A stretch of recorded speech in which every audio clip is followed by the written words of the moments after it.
Yun mga pinsan, andito tayo ngayon sa Arco Residences Lipa ulit. At nandito tayo sa Silver Expanded Townhouse. Ari Townhouse. Ating pasukin.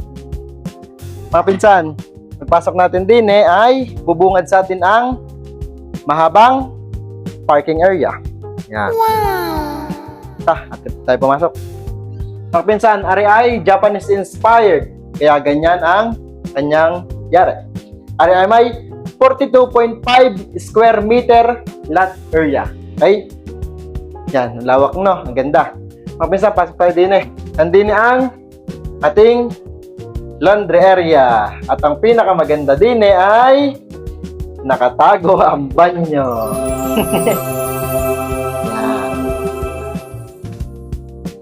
Yan. Tayo din second floor.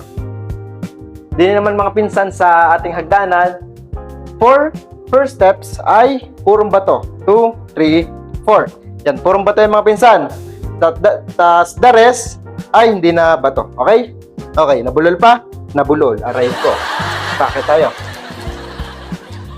Mga pinsan, ari nga pala ay may 3 bedrooms and 2 toilet and bath. Ang pangalawang toilet and bath. Mga pinsan. Tapos, una nating bedroom. Are. Maliwalas, presko at may malaking bintana. Okay?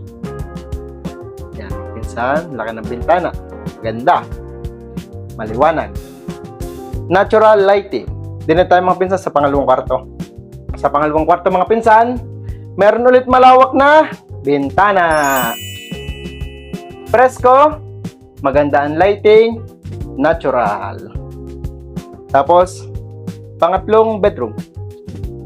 Pagpasok mo pala ang pinsan, bubungad na sa'yo ang napakalaking bintana ulit.